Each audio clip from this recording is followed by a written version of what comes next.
Salut, c'est Trado, content de vous retrouver pour la mise à jour hebdomadaire de l'or, de l'argent libellé en dollars pour les spéculateurs, en euros pour ceux qui investissent à moyen long terme. Alors on va commencer par l'or que l'on va libeller en euros et nous voyons que pas grand-chose s'est produit depuis 2 semaines, on est 3 semaines même, on est sur les mêmes niveaux globalement.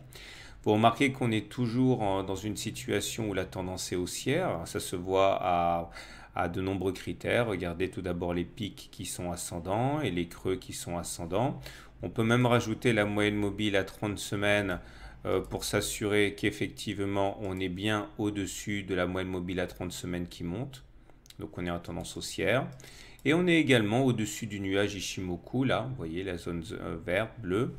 Et quand on est au-dessus du nuage et que la lagging span est au-dessus des cours, eh bien, on est en tendance haussière. Maintenant, on vient d'essuyer une consolidation assez importante, hein, c'était entre la période de février et d'avril. Et là, on est en train de reconquérir doucement du terrain.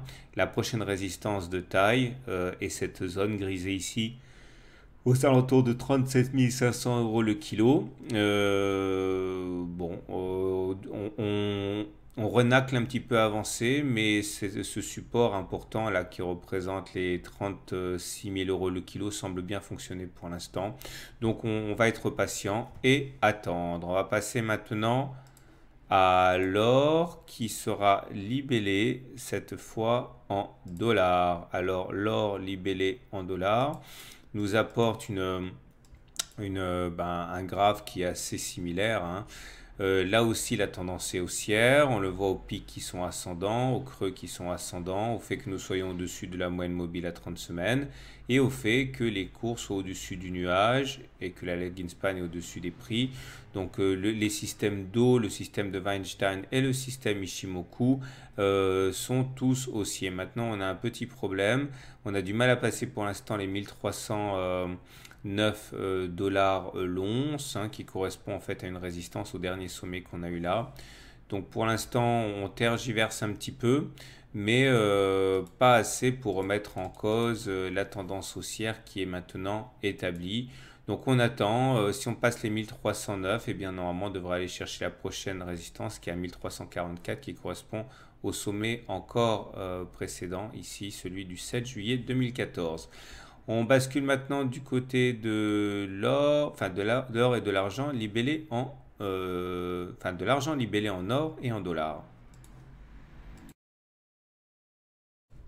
Alors, on va commencer avec l'argent libellé en euros. Et on voit que là aussi, hein, la tendance est clairement établie, elle est haussière avec nos pics ascendants, nos creux ascendants. Donc aussi au regard de la théorie de dos, on est au-dessus d'une moyenne mobile à 30 semaines qui monte, donc on est en haussier également au regard de la théorie de Weinstein. Et les cours se situent au-dessus du nuage, tandis que la lagging span est au-dessus des cours. Donc là aussi, hein, pas de doute, les métaux précieux ont le vent en poupe. Alors maintenant, on a été bloqué il y a 3 semaines et encore la semaine dernière par le niveau des 504 euros le kilo. C'est parce qu'en fait, ça correspond à une zone de résistance importante ici, vous voyez. Si on arrivait à passer cette zone, on libérerait un potentiel haussier qui nous amènerait sans doute aux alentours de 532 euros le kilo, mais pour l'instant, il faut encore passer les 503. Les supports importants sont la Tenkan, ici, aux alentours de 463 euros le kilo, mais bon, pour l'instant, il n'y a pas de raison de penser qu'on ait besoin d'aller chercher ces niveaux. On a simplement du mal à passer la résistance qu'on a mentionnée dans une tendance qui est toujours résolument haussière. On va terminer avec l'argent libellé en dollars.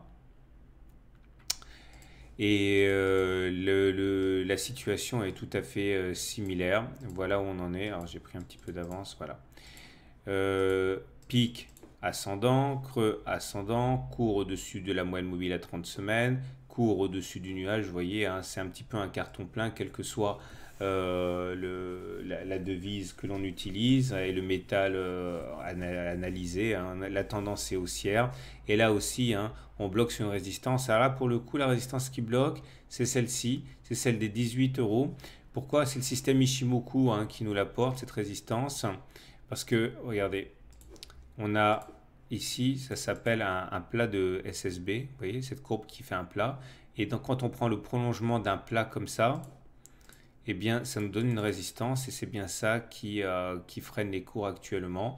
Donc, bah, c'est comme tout à l'heure, hein, les prochaines résistances, on les connaît, hein. Les résistances et les supports forts sont donc la Tenkan, dans un premier temps, qui est à 16,40 € le kilo. Mais bon, pour l'instant, il n'y a pas de raison de penser qu'on va y aller. Ce qui est sûr, c'est que si on arrivait à casser les 18, dans ce cas, on irait chercher la prochaine résistance, qui est ce plat ici de SSB, le prochain, à 18,28.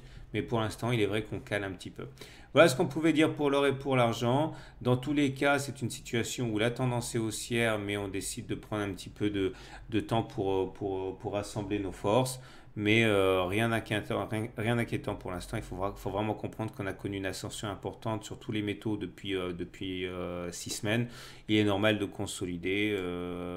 C'est totalement classique. Voilà. Je vous dis à la semaine prochaine pour la mise à jour.